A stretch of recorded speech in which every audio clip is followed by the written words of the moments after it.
Hello everyone, কেমন আছেন সবাই? আশা করি সবাই ভালো আছেন, সেই সাথে আমিও ভালো আছি।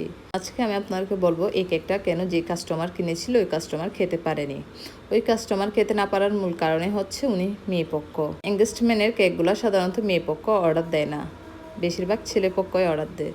তো উনি না বুঝে ভুল করে অর্ডারটা দেওয়ার পরে কেকটা নিয়ে যায় ওখানে অনুষ্ঠানে। নেওয়ার পরে উনি দেখতেছে ওখানে ছেলেপক্ষ থেকে আরেকটা কেক আনা হয়েছে। যেহেতু ছেলেপক্ষ থেকে আরেকটা কেক আনা হয়েছে, ওনারা কেকটা কাটে নাই, এটা ফ্রিজে রেখে দিয়েছিল। ছেলেপক্ষের কেকটাই কাটছে, ওইটাই খাওয়া হয়েছে সবার। তো যে কেকটা নিয়েছিল ওর লোকেশনটা হচ্ছে অনুষ্ঠান থেকে আরেকটু দূরে, ওর বাসায় চলে আসে। আর যে কেকটা এটা ফ্রিজে রেখে দেয়, যাদের অনুষ্ঠান ওরাই ফ্রিজে রেখে দেয়। তো উনি পরের দিন আমাকে জানায়, রিভিউ যখন আমি জানতে চাইছি বলে না কেকটা আমার খাওয়া হয়নি, এই ব্যাপার মূলত কারণটা হচ্ছে এটা। আর আপনারা দেখছেন প্রথমে আমি ফ্রেশ ফ্লাওয়ারগুলো কীভাবে র্যাপিং করে রেখেছিলাম। তো আপনারাও সবসময় ফ্রেশ ফ্লাওয়ার ইউজ করলে এইভাবেই করবেন, সরাসরি কখনো ফ্রেশ ফ্লাওয়ার ইউজ করতে যাবেন না।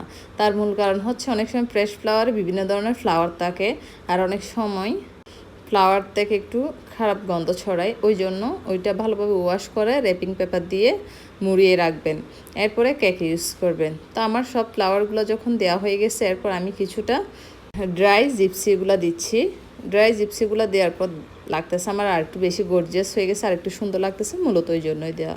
তো জিপসিগুলোও দেওয়া হয়ে গেছে, আমি একটা টপার বসাই দিয়েছি, রিং টপার। আর ওদের যে নাম ছিল দুজনে, দুইটা নামের অক্ষর দিয়ে দিয়েছি, আর মাঝখানে অ্যান্ড ওইটাও দিয়ে দিয়েছি।